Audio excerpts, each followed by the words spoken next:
Good morning all of you. My self Saurabh. आज हम एक टॉपिक ऐसा करने जा रहे हैं जो टॉपिक बहुत ही इम्पोर्टेंट है।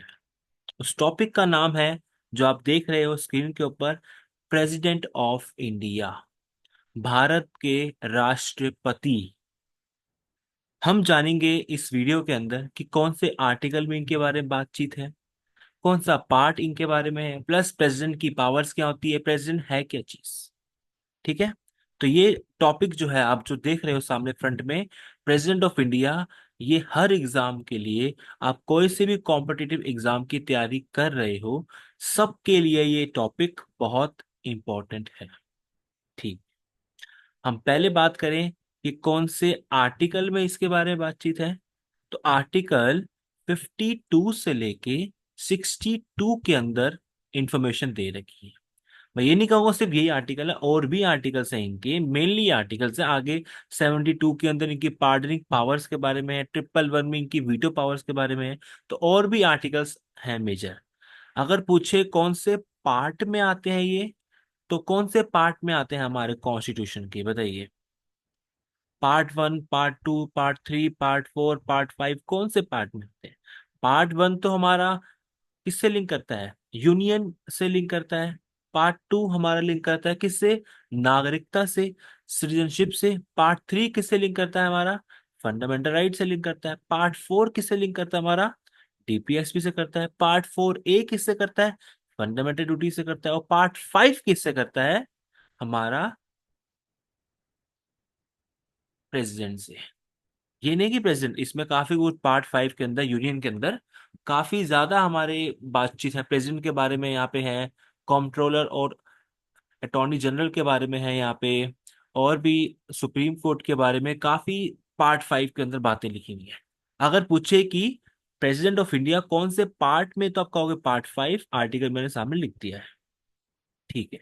अब हम जानते हैं इनके बारे में कि प्रेसिडेंट ऑफ इंडिया क्या चीज है।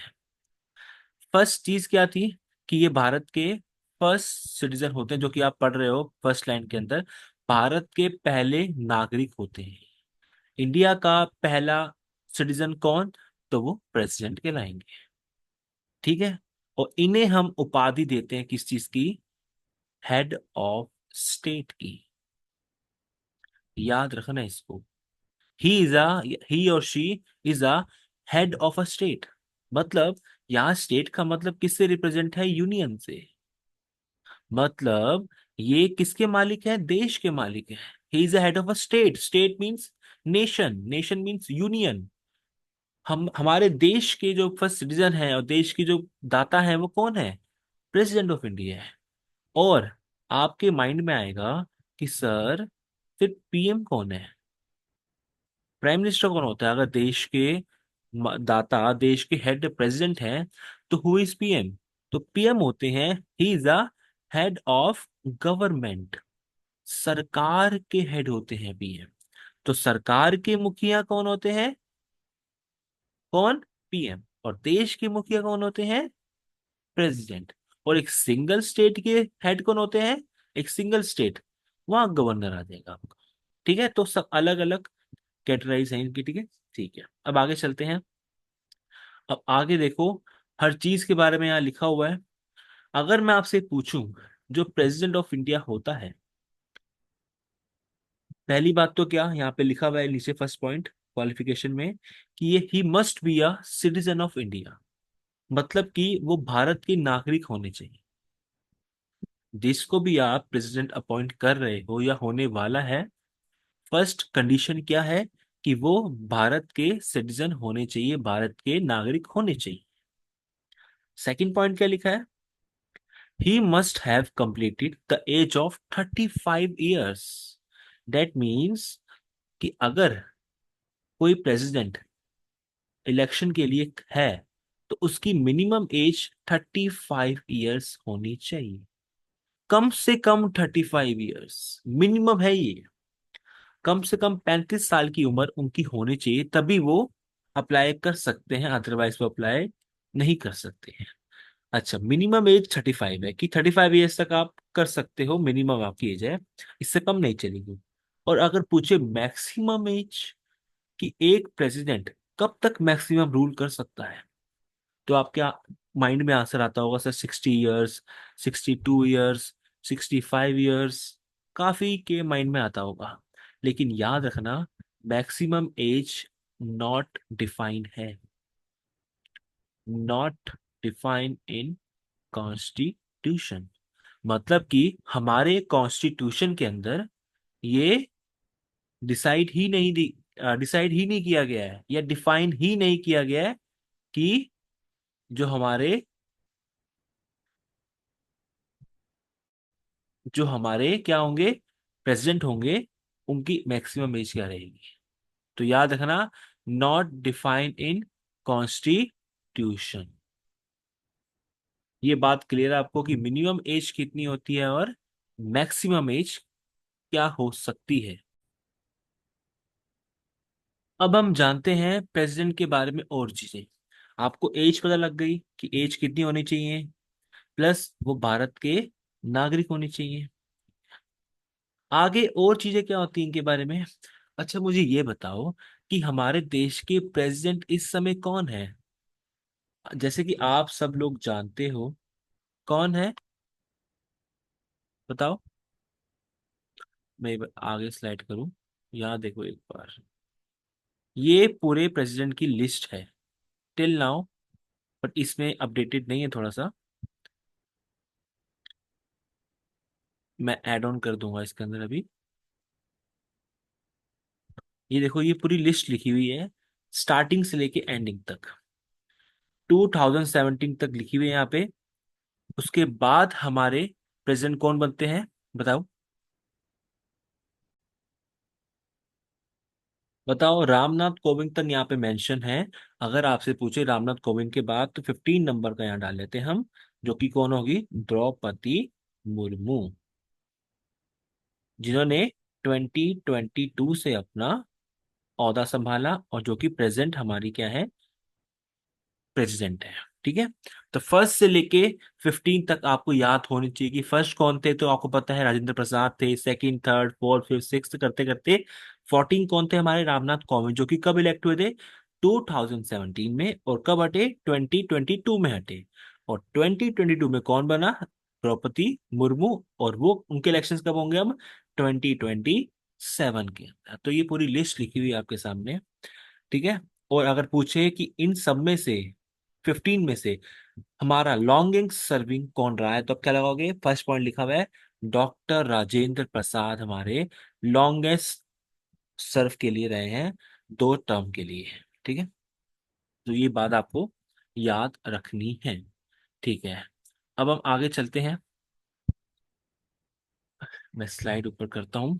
अच्छा, एक बात बताओ मुझे, जो हमारे प्रेसिडेंट होते हैं, उनको शपथ कौन दिलाता है। जो हमारे प्रेसिडेंट हैं, उनको शपथ कौन दिलाएगा, प्रेसिडेंट ऑफ इंडिया को, बताओ।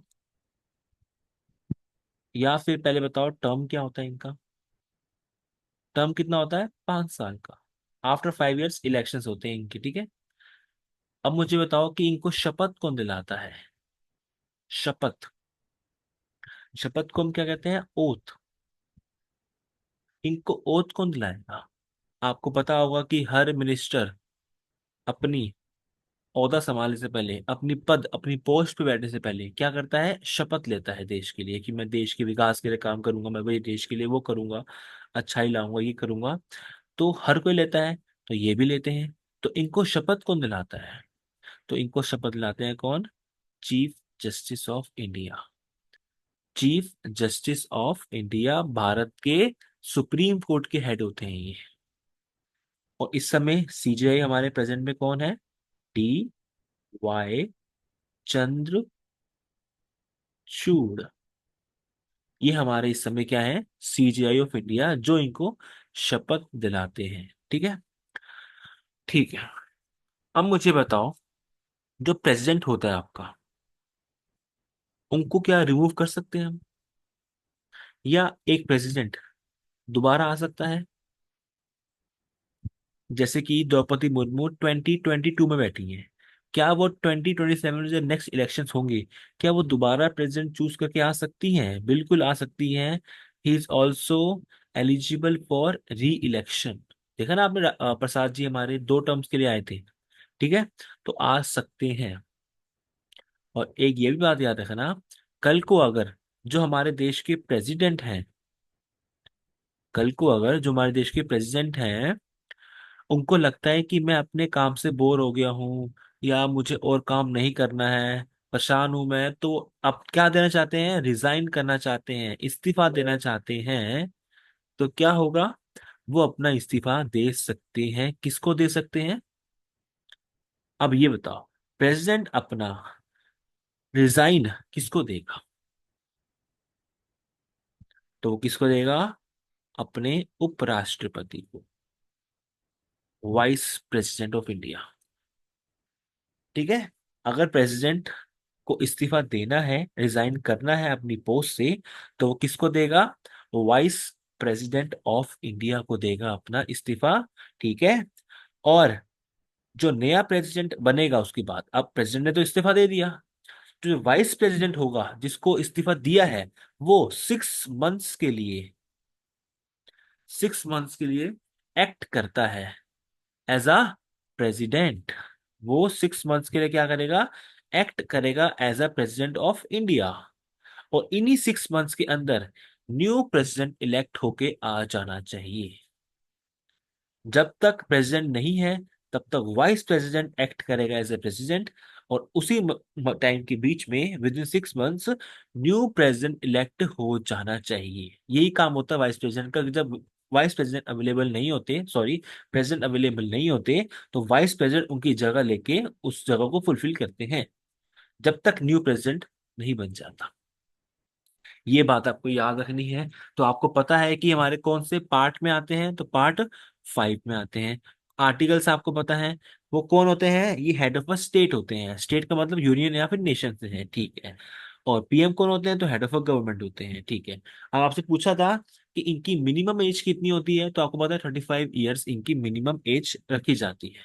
और पूछे मैक्सिमम, तो आपको पता है कि मैक्सिमम एज कोई भी डिफाइन नहीं है, नॉट डिफाइन इन कॉन्स्टिट्यूशन। मतलब जब तक चाहे वो सर्व कर सकते हैं। और इनका टेन्योर कितना होता है, टर्म कार्यकाल? तो आपको पता है 5 साल का इनका टेन्योर होता है। और इनको शपथ कौन दिलाता है? तो चीफ जस्टिस ऑफ इंडिया इनको शपथ दिलाते हैं। और चीफ जस्टिस ऑफ इंडिया कौन है? तो सुप्रीम कोर्ट के ये हेड होते हैं। और इस समय कौन है? DY चंद्रचूड़ हमारे 15 नंबर के CGI हैं, जो कि भारत को सर्व कर रहे हैं, सुप्रीम कोर्ट के हेड है। ये याद रखना आपको, ठीक है। तो यहां तक सारा बात क्लियर हो चुकी है। अब आप मुझे एक बात बताओ, आपने कहा कि द्रौपदी मुर्मू हमारी 15 नंबर की प्रेसिडेंट है, ठीक है। क्या इनसे पहले कोई महिला सर्व कर चुकी है भारत को एज ए प्रेसिडेंट? तो आपका आंसर आएगा सर, यस, सर्व कर चुकी है। उनका नाम क्या है? प्रतिभा पाटिल, PP। तो प्रतिभा पाटिल सर्व कर चुकी हैं ऑलरेडी, क्या? President of India. ये लेकिन एक बात याद रखना, कहने को तो सेकंड प्रेसिडेंट है द्रौपदी मुर्मू आफ्टर प्रतिभा पाटिल, लेकिन ये फर्स्ट में क्या है? तो ये फर्स्ट में है, फर्स्ट क्या है? ये हमारी ट्राइबल है, ये हमारी फर्स्ट ट्राइबल वुमन है जो कि इंडिया को रिप्रेजेंट कर रही है एज अ प्रेसिडेंट, ठीक है। और जो हमारी ये ट्राइबल वुमन है, देश की प्रेसिडेंट द्रौपदी मुर्मू, वो कौन से स्टेट से बिलोंग करती हैं? ये एग्जाम में आपके क्वेश्चन बन सकता है। She belongs to which state? तो आप क्या लगाओगे? ये उड़ीसा की रहने वाली। काफी लोग कंफ्यूज होते हैं उड़ीसा और झारखंड के अंदर। झारखंड से इनका लेना देना है, ऐसी बात नहीं है, लेकिन ये रहती कहाँ की है? तो उड़ीसा की रहने वाली है ये। और पूछे उड़ीसा में कौन सी ट्राइब की है? तो ये संथल कम्युनिटी की है, संथल ट्राइब की है। तो उड़ीसा में ये रहती हैं, उड़ीसा की रहने वाली है और संथल ट्राइब की है। झारखंड से इनका क्या लिंक है? देश की प्रेसिडेंट बनने से पहले, जब ये देश की प्रेसिडेंट नहीं थी, उससे पहले ये झारखंड की गवर्नर थी। इन्होंने झारखंड को एज अ गवर्नर सर्व किया है। और 2022 में फिर ये देश की प्रेसिडेंट भी बन जाती है। तो याद रखना, झारखंड में ये गवर्नर रही है, राज्यपाल रही है, वहां की रहने वाली नहीं है। ये रहने वाली कहाँ की? उड़ीसा की फेमस ट्राइब संथल कम्युनिटी या संथल ट्राइब से बिलोंग करती है। कौन? हमारे देश की द्रौपदी मुर्मू, जो कि फर्स्ट ट्राइबल वुमन है, overall second president of India है महिलाओं के अंदर। तो आपको यहां तक आई होप सब कुछ क्लियर होगा। अब हम आगे चलें और इनके बारे में क्या पॉइंट्स मिल सकते हैं हमें। ये तो आप पढ़ चुके हो, ठीक है। ये तो इनकी पावर्स हैं। पावर से पहले हम थोड़ा और कुछ जानते हैं इनको बारे में, ठीक है। क्वालिफिकेशन पता है आपको। और ये कोई भी मेंबर, कोई भी हाउस की मेंबर नहीं होनी चाहिए, ये भी आपको पता है, ठीक है।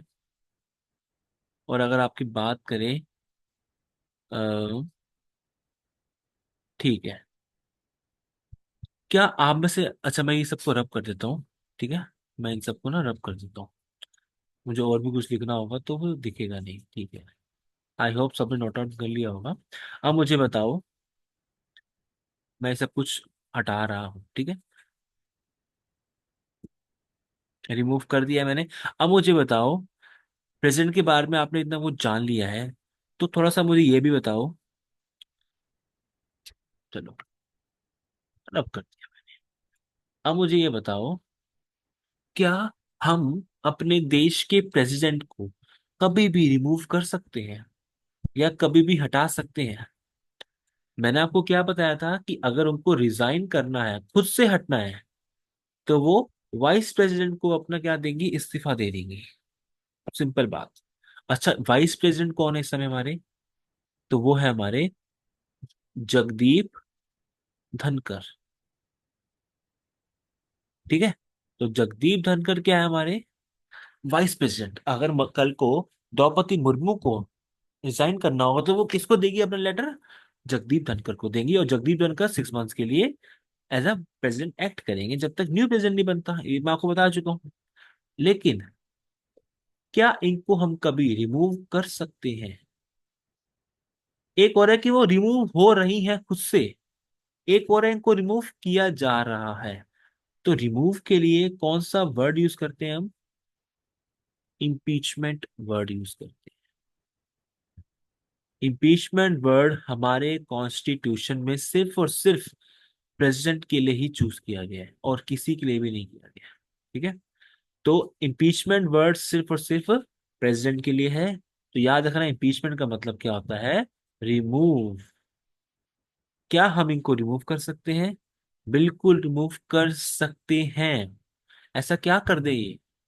अगर एक ही रीजन होता है हटाने का, अगर ये वायलेशन कर दे तो, संविधान का उल्लंघन कर दे, संविधान को तोड़ दे, या संविधान को ब्रेक कर दे, या हमारे कॉन्स्टिट्यूशन के खिलाफ चली जाए, ठीक है।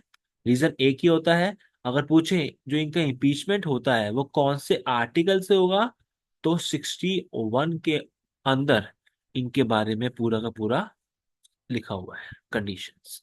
तो याद रखना, आर्टिकल 61 के तहत हम देश की प्रेसिडेंट, चाहे वो ही हो या शी हो, कोई भी हो, अगर उन्होंने वायलेशन किया है, संविधान को तोड़ा है, वायलेट किया है हमारे कॉन्स्टिट्यूशन को, तो हम उनको आर्टिकल 61 के तहत रिमूव कर सकते हैं अपनी पोस्ट से। इनका काफी बड़ा प्रोसीजर भी होता है इम्पीचमेंट का, वो भी हम अभी पढ़ेंगे, ठीक है। इससे पहले आप मुझे ये भी बताओ कि प्रेसिडेंट जो होते हैं उनके इलेक्शंस कैसे होते हैं। हम सब कुछ जानेंगे इसके अंदर, इलेक्शंस कैसे होते हैं, इम्पीच कैसे हो रहा है, बाकी जो भी आपने कुछ जाना सब कुछ। अब मुझे बताओ कि इलेक्शंस कैसे होते हैं, पीएम के इलेक्शंस कैसे होते हैं। जो वो तो वोटिंग के द्वारा होते हैं, मतलब कि हम जनता जाके वोट दे के आती है, हम सब, आप सब वोट दे के आते हैं। अगर आप 18 वर्ष से ऊपर हो तो आप वोट दे के आते हो और अपना नेता चूज करते हो, ठीक है। लेकिन प्रेसिडेंट के लिए आपने कभी वोट दिया है? तो आपका आंसर क्या होगा? नो। हमने कभी भी प्रेसिडेंट के लिए वोट डाला ही नहीं है, हमें अधिकार ही नहीं है। तो वोट कौन डालता है इनका? इलेक्शंस के लिए, बताओ। और ये बात याद रखना ना, एक होता है डायरेक्ट और एक होता है इनडायरेक्ट। ये दो वर्ड्स अलग अलग है। डायरेक्ट वोटिंग होती है और एक इनडायरेक्ट वोटिंग होती है। डायरेक्ट वोटिंग में वो होता है जिसको जनता, पीपल के द्वारा चूज किया जा रहा है, लोगों के द्वारा जनता चूज कर रही है डायरेक्ट, लाइक आप मैं सब। इनडायरेक्ट मतलब होता है जो जनता ने चूज किए हैं, लोग उनके द्वारा चूज किए जाते हैं, उसमें जनता का कोई रोल नहीं है। जनता ने जो चूज किए हैं लोग, वो लोग किसको चूज करते हैं, देश के प्रेसिडेंट को। तो उनकी वोटिंग क्या होती है, लाइक एमएलए। तो इनकी वोटिंग क्या होती है, इनडायरेक्ट वोटिंग होती है, मतलब जनता के द्वारा वोटिंग इनकी नहीं होती, जनता के बिहाफ पे जो लोग चूज किए गए हैं उनके द्वारा इनकी वोटिंग होती है। डायरेक्ट वोटिंग किसी होती है, प्राइम मिनिस्टर की डायरेक्ट वोटिंग होती है, जनता के द्वारा, जनता के सेवक, ठीक है। अब इनडायरेक्ट वोटिंग इनकी होती है, आपको पता है। अब मुझे क्या कोई बताएगा कि इनकी इनडायरेक्ट वोटिंग के अंदर कौन कौन लोग पार्टिसिपेट करते हैं? नहीं समझे? मतलब कि कौन कौन लोग पार्टिसिपेट करते हैं, कौन कौन इनको वोट देते हैं, कौन कौन इन्हें चूज करते हैं, कौन कौन इनके इलेक्शन में पार्टिसिपेट करते हैं, वो कौन लोग होंगे? अब तो हम तो कर नहीं रहे ना, तो कौन लोग करेंगे? तो आप कहोगे सर, जो हमारे पार्लियामेंट है, पार्लियामेंट तो आपको पता होगा, सांसद, जो कि हमारी नई बनी है 2023 में, एक पार्लियामेंट के मेंबर्स सारे करते हैं। कौन से मेंबर्स? सिर्फ और सिर्फ इलेक्टेड मेंबर्स। और कौन करते हैं? लेजिस्लेटिव असेंबली, विधानसभा के भी क्या, इलेक्टेड मेंबर्स। तो याद रखना है आपको, इनके इलेक्शंस में कौन कौन पार्टिसिपेट करता है, इलेक्टेड मेंबर ऑफ, क्योंकि नॉमिनेटेड मेंबर्स भी होते हैं इसलिए, ठीक है, जो कि प्रेसिडेंट के द्वारा नॉमिनेट किए जाते हैं, तो वो लोग पार्टिसिपेट नहीं करते हैं, और तो वही वोट डाल के आ जाएंगे इन्हीं को। तो पार्लियामेंट के इलेक्टेड मेंबर्स और असेंबली के इलेक्टेड मेंबर्स पार्टिसिपेट करते हैं किसमें, राष्ट्रपति के इलेक्शन के अंदर।